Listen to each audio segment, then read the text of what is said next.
Pimblett's hard work in the field of men's mental health was recognized over the weekend when he won Celebrity of the Year at the National Diversity Awards. Paddy Pimblett was honored on Friday night by the National Diversity Awards for his charitable efforts in Liverpool, including his calls to speak more openly about depression and suicide. Pimblett seemed shocked when he was called up to stage to accept the Celebrity of the Year award. "You know what? I'm not gonna lie. I haven't got no speech prepared or anything like that," he said at the podium. "I didn't expect this, I just thought I was here to make up the numbers for that category.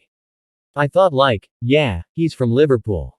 We'll invite him. He'll come. But I've won." Pimblett has been vocal about difficulties with his mental health since arriving in the UFC, and has shared how he went through a deep depression in 2018.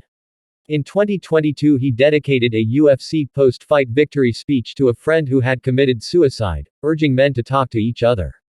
The National Diversity Awards played that speech as Pimblett made his way to the stage. "I can't thank anyone enough for picking me," he continued. "But, as I say, I just do what I do. I'm just a normal lad from Liverpool, and I just said what I said that night, and obviously I've stuck with it.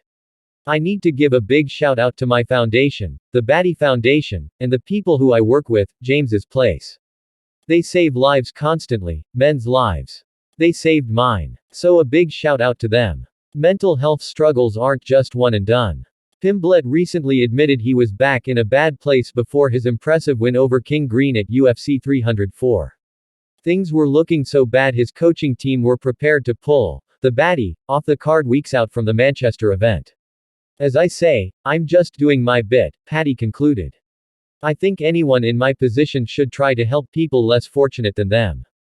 Pimblett has teased a return to the cage in late 2024, but it's a real question as to whether he'll fight again soon or if the UFC will throw him onto The Ultimate Fighter as a coach opposite Renato Moicano. Filming for the last 2 seasons of Tough started in February-March, and thus far the UFC hasn't tipped their hand as to what they're thinking. So we'll have to continue to wait and see what they have next in line for the popular Scouse fighter.